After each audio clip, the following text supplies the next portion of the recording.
अस्सलाम वालेकुम, कैसे हैं आप सब। वेलकम टू माय चैनल आओ बेकिंग सीखें। आज आप लोगों के लिए बेकरी स्टाइल बहुत ही ज़बरदस्त और अमेजिंग बिस्किट की रेसिपी लेकर आई हूँ। बहुत ही खस्ता बनते हैं, बेकरी की निस्बत बहुत ही मज़े के होते हैं। घर में बनाई हुई चीज़ की क्या ही बात होती है। तो चलें इसे बनाना स्टार्ट करते हैं बिना टाइम वेस्ट किए। सबसे पहले हमें चाहिए होगा बटर।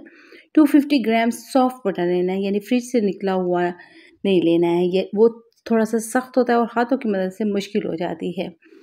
सॉफ्ट बटर लेंगे 250 ग्राम्स। इसमें हम लोग डालेंगे चीनी। चीनी क्यों, हम लोगों ने थोड़ा सा पीस लेना है। हाथों की मदद से हम लोग ये बिस्किट बनाएंगे, कोई मशीन नहीं इस्तेमाल करेंगे। ये काम आसानी से हो जाता है अगर पिसी हुई हो चीनी, ठीक है। 1 टीस्पून इसमें वनीला पाउडर या वनीला एसेंस ऐड करेंगे। चुटकी भर इसमें नमक शामिल करेंगे, जो ज़रूर डालना है आप लोगों ने। 3 अदद अंडे लेंगे और पहले हम लोग बटर को और चीनी को अच्छी तरह से मिक्स कर लेंगे। मैं पहले भी आप लोगों के साथ बिस्किट की रेसिपी शेयर कर चुकी हूँ, जो आप लोगों ने बहुत ही पसंद किया, बहुत अच्छा रिस्पांस दिया था। बटर के बिना भी बता चुकी हूँ और बटर के साथ भी। ये रेसिपी भी बहुत अमेजिंग है, आप लोग ट्राई ज़रूर कीजिएगा। अच्छे से मिक्सिंग करने के बाद इसमें हम लोग अपने अंडे ऐड कर देंगे और ऑयल ऐड करेंगे। ऑयल लेना है जी आधा कप। ऑयल डालने के बाद हम लोगों ने इस तरह से मिक्सचर बना लेना है कि हमारा जो है ना मिक्सचर, इसमें चीनी वगैरह के ज़रे फिनिश हो जाए। जो कसर बाकी रह जाएगी वो अंडों के बाद फिनिश कर लेंगे। अच्छे से मिक्सिंग हो चुकी है, चीनी तकरीबन मिक्स हो चुकी है, ठीक है। अब हम लोगों ने 3 अदद अंडे ऐड करने हैं, लेकिन एक अंडे की सफ़ेदी इसमें से मैंने निकाल के साइड पर रख दी है। वो कहाँ इस्तेमाल करूँगी मैं साथ साथ एक्सप्लेन करूँगी। उंगलियों की मदद से अंडों को फेंटते हुए हम लोग अपना मिक्सचर रेडी करेंगे क्रीमी सा, और फिर इसमें ऐड करेंगे अपना बादाम का पाउडर। मैं ले रही हूँ 100 ग्राम्स। आप लोग चाहें तो इसकी जगह पीनट्स का पाउडर इस्तेमाल कर सकते हैं, या फिर आप लोग इस्तेमाल कर सकते हैं इसकी जगह अखरोट का पाउडर, जो भी आप लोगों को पसंद हो, जो अवेलेबल हो। अच्छे से हम लोगों ने इसके साथ मिक्सिंग कर लेनी है। ये बिस्किट इतने शानदार और इतने मज़े के होते हैं कि क्या ही बताऊँ, और बनाना भी बहुत ही आसान है। इसके बाद इसमें 2 चम्मच भर के कॉर्नफ्लोर का ऐड करेंगे। कॉर्नफ्लोर को भी आप लोग एक बार छान लीजिएगा, देन इसमें शामिल कीजिएगा। 1 टीस्पून जाएगा इसमें बेकिंग पाउडर का, जो फ्रेश इस्तेमाल करना है, यानी पुराना नहीं होना चाहिए। इसके बाद इसमें शामिल करेंगे अपना मैदा, लेकिन एक साथ नहीं। मैदे को पहले मैंने छान लिया था, मेजर कर लिया था। 500 ग्राम से 5 कप हैं ये।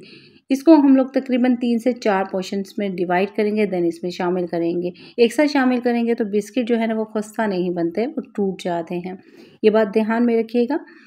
थोड़ा थोड़ा करके मैदा ऐड करते करते हम लोगों ने दबा दबा के इस तरह से अपनी डो रेडी करनी है। डो इस तरह की होनी चाहिए कि बिल्कुल सॉफ्ट हो, हाथों में लें और वो प्रेस करें तो बिल्कुल टूटे नहीं, मक्खन की तरह होनी चाहिए बिल्कुल, ठीक है जी।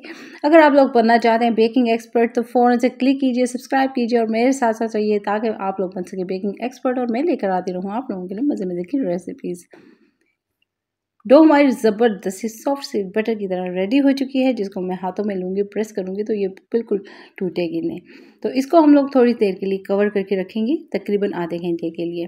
प्लास्टिक कवर किया था मैंने इसको। बेलने के लिए हम लोग इस्तेमाल करेंगे बटर पेपर का। आप लोग चाहें तो इस तरह भी बेल सकते हैं, लेकिन ये बहुत ज़्यादा सॉफ्ट होती है तो टूट जाती है। बिगनर्स खसूसी तौर पे इस बात का ख्याल करें कि जब इसको बेलें तो पोलाइटली बेलें। इसके लिए मैंने नीचे भी मैदा डस्ट किया और ऊपर भी, और नीचे भी बटर पेपर रखा है और ऊपर भी। इसको हल्के हल्के से इस तरह से थोड़ा आगे पीछे करेंगे और ये इसको बारीक कर लेंगे। तकरीबन 100 बिस्किट्स बन जाते हैं इसके, जो मैं आप लोगों को रेसिपी बता रही हूँ। कोई शेप कटर नहीं, कोई आप लोगों के साथ इलेक्ट्रिकल मशीन इस्तेमाल की, हाथों की मदद से बनाएंगे इसको और शेप भी हाथों की मदद से ही देंगे। इस तरह साथ साथ बताती हूँ। रेसिपी को ध्यान से देख रहे हैं और पसंद आ रही है तो क्लिक क्यों नहीं किया है, सर लाइक कीजिए ताकि मुझे पता चले कि रेसिपी पसंद आई है। ग्लास को हल्का सा मैदे में डस्ट करने के बाद इस तरह से हम लोग इसको मून की शेप देंगे। बहुत ही आसानी के साथ बन जाती है। हम लोगों ने इस तरह से ग्लास ऊपर रखना है और ये कटिंग करनी है बस, और बिस्किट हमारे रेडी हो जाएंगे। बेकिंग ट्रे में हम लोग लगाते जाएंगे तमाम बिस्किट्स को, और जो अंडे की सफ़ेदी रखी थी उसको अच्छे से फेंटने के बाद इसके ऊपर अप्लाई कर देंगे। बहुत सारे बिस्किट बनते हैं, यकीन कीजिए। आप लोग बना कर सेल आउट भी कर सकते हैं, बहुत सारे पैसे भी कमा सकते हैं, और साथ साथ आप लोग जो है घर में बनाकर एयर टाइट जार में रख सकते हैं। अच्छे से अंडा लगाने के बाद इसके ऊपर मोटे मोटे से कुटे हुए बादाम हम लोग लगा देंगे। अगर आप लोगों ने पीनट्स डाले हैं तो ऊपर पीनट्स लगाइएगा, वरना अखरोट लगाइए, कोई भी ड्राई फ्रूट। लेकर चलेंगे इसको ओवन की तरफ, प्री हीटेड ओवन में 170 सेल्सियस पे अबाउट 10 मिनट्स के लिए। वाह! ज़बरदस्त अमेज़िंग से बिस्किट हमारे रेडी हो चुके हैं। बहुत ज़्यादा डार्क कलर करने की ज़रूरत नहीं है। हल्का-हल्का कलर रखिएगा, इसके बाद थोड़ा-सा ठंडा होने पर ये थोड़े-से और डार्क हो जाएँगे। उम्मीद है हमेशा की तरह ये रेसिपी आप लोगों को बहुत ही पसंद आएगी। आप लोग लाइक का बटन दबाएँगे, सब्सक्राइब करेंगे ताकि मेरे साथ-साथ रह सकें। बहुत ही खस्ता, बहुत ही मज़ेदार। नेक्स्ट रेसिपी तक के लिए इजाज़त दीजिए, फिर मिलेंगे इंशाल्लाह। अल्लाह हाफ़िज़।